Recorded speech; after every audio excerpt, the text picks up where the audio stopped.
Hello, everyone. Welcome back to our 6-week healing journey, where we are also reviewing this amazing Boundary Boss book.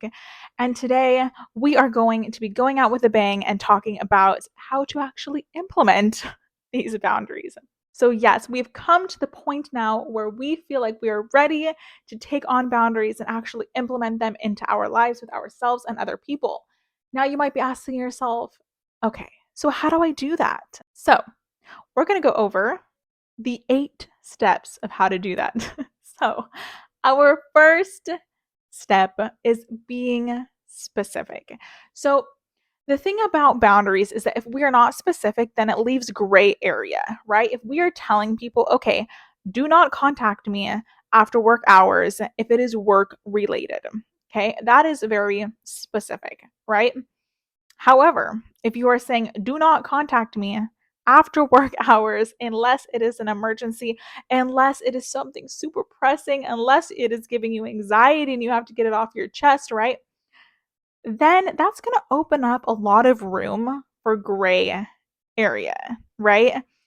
And a lot of times it might seem like simple, like you're being compassionate at that moment. Um, but the problem with that is that if we do have people that are repeat boundary offenders, they might slide in and use that opportunity as a way to manipulate the situation, right?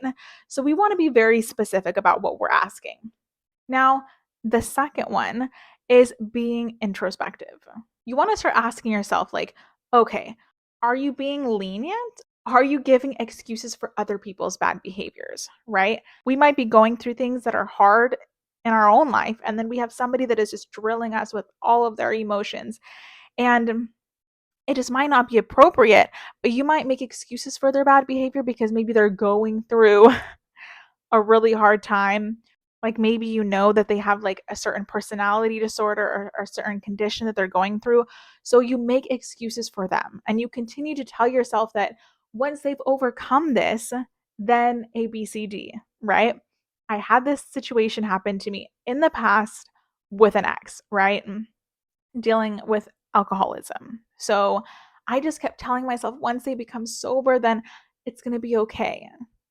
No, I needed to start implementing my boundaries then. And I just continued to open up space for their bad behavior because I just came up with this fantasy in my head of if they become sober, then this will happen and everything is going to be better, right? Like, no.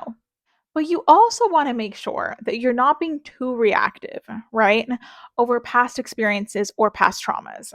Now, this is a fine line because you definitely want to validate all of your experiences, but you also want to make sure that if you haven't unpacked some traumas, or maybe you have like PTSD or something like that, like I do, that you are, yes, validating, but also understanding that this might be like a you issue, not everybody else issue.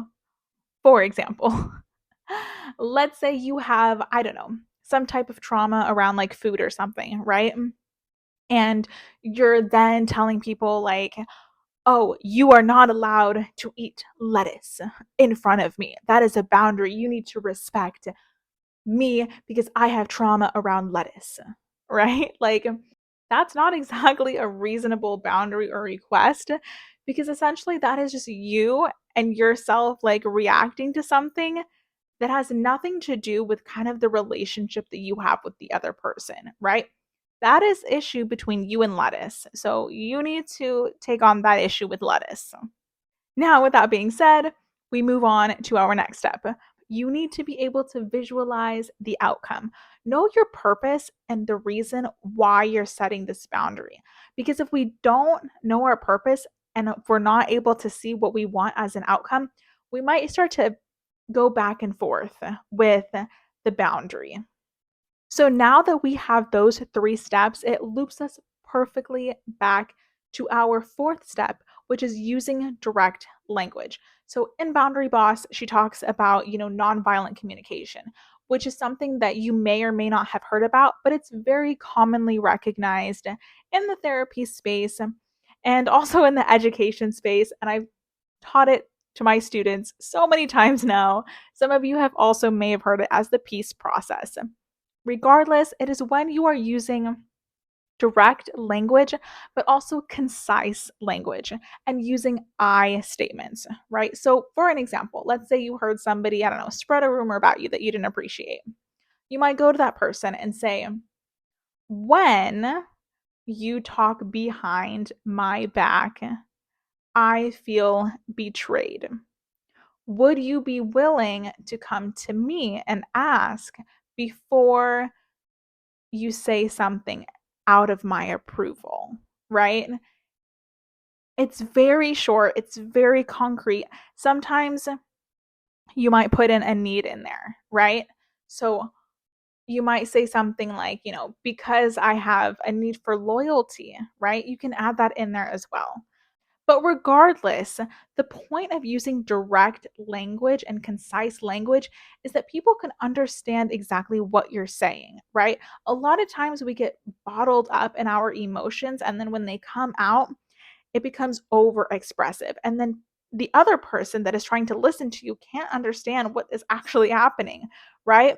You might have found yourself in a situation or seen a situation where somebody's been so caught up in their emotions and they just start to kind of like word vomit everything out. Everybody around them is like kind of taken aback. And then other people start getting defensive and words get taken out of context. And there's just so much happening and they don't know what's actually important to listen to, what to kind of filter out. It just kind of gets messy. So that's why it's really important to be very direct and concise when you are communicating a boundary. Now, hopefully, doing those 4 steps, we can lead to a positive outcome, right? If it is a positive outcome, we want to reinforce that good behavior, right? We want to express gratitude, like let them know, like, hey, thank you. I appreciate your willingness to actually listen to my boundary, right? And to acknowledge and make me feel seen. That's important too. Now, moving into our last 3 steps, these are going to go into things that are within ourself, right?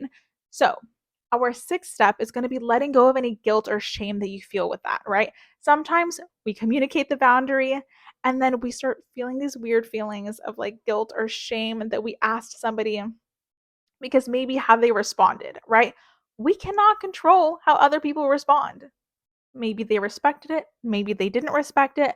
Whatever it is, understand that you stood up for yourself. Let go of any negative feelings that you might be feeling because of that. And it's hard to do these things, and it's going to take a while to get comfortable with it. So, our 7th step is going to be to keep practicing it, right? We're not going to be perfect the first time we do anything, and that's okay. You might have planned out everything that you wanted to say perfectly, and then when it came down to it, you froze, or I don't know, something else happened, or they didn't react the way that you wanted them to react or expect them to react, and now you're panicking, right? That's okay. That is okay. We are never going to be perfect the first time that we try something. And if you are, like, tell me how you did it. Tell me how you did it. Because I haven't figured out the secret to that yet. Over time, you'll be able to find the right words and for it to flow correctly or the way that you want it to. Now, with that being said, our last step goes hand in hand with that one, which is being patient.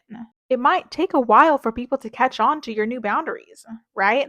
Some people might be like, oh, you've changed. Why are you this way now? You were never like that in the past. It might take people a while to catch on, and that's okay, right? However, if you notice that somebody is continuing to overstep your boundaries, take mental note of it, right? You might need to give yourself some space from that person over time. Yes, we want to be patient with ourselves and other people, but we also don't want to be making excuses.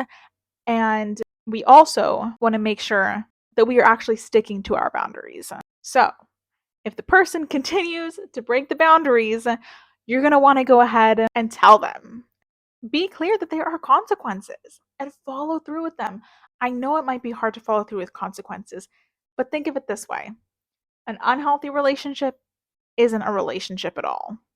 And we're going to leave with the best quote in the entire world that I heard from this book. And it was this: your healing comes from having the courage to ask for what you authentically want, regardless of what the other person does. Boom. Mic drop. Thanks for making it this far. Good luck on your boundary journey. And go ahead and click that like and subscribe button down below if you found any of this helpful. I'll see you next time. Bye.